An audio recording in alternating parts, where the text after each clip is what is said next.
Welcome to the next installment of the Train Vicar.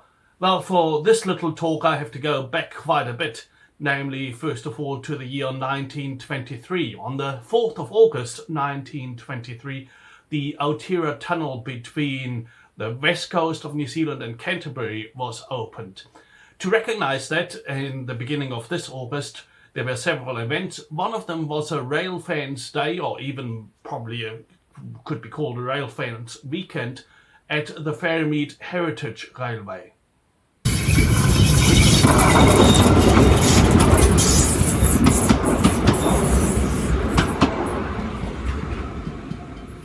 Many different locomotives were in operation that weekend, hauling both a passenger train and a freight train between Moorhouse Station and Ferrymead Station. The focus was on the electric locomotives because in the Aotearoa Tunnel, the first electrics in New Zealand were used. The E-Class, or later it was called the EO Class.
Besides the EO locomotives, there was also the EC electric locomotive, which used to run in Christchurch through the Littleton Tunnel.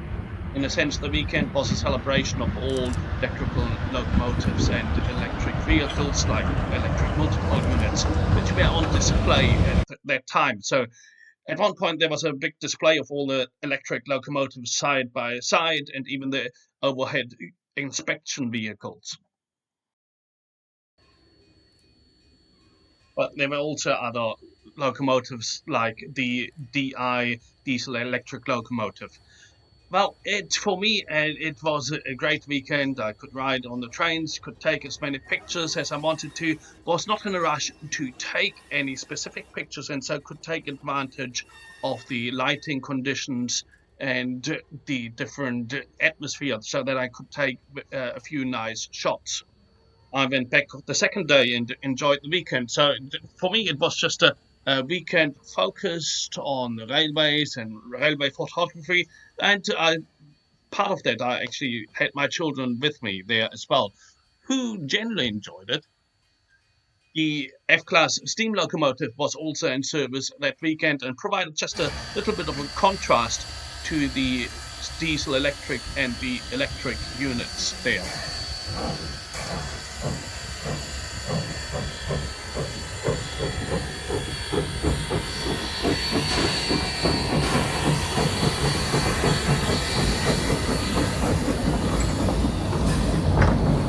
After such a beautiful weekend, we made our way back home in the car, and it was just total shock and contrast. After this beautiful time together with the trains, I was stuck in traffic again. I was on ugly roads. I felt like crying. After such a beautiful time, I was reminded that the world is not so beautiful, that there's not these beautiful trains running around in real life providing good service, but that it's just a little hobby which can give a few people a sense of satisfaction and probably a sense of nostalgia. But the real world was different. There was no tranquility, just a sense of urgency of getting as quickly as possible to anywhere you want to go, a sense of haste, of competition and entitlement. Something similar may also happen in our walk of faith with God. We might have a really good time, a really deep experience, maybe in a church service, maybe out in nature when we are close to God, maybe in our prayer time, and then we step out into the world. And it's sad, it's depressing.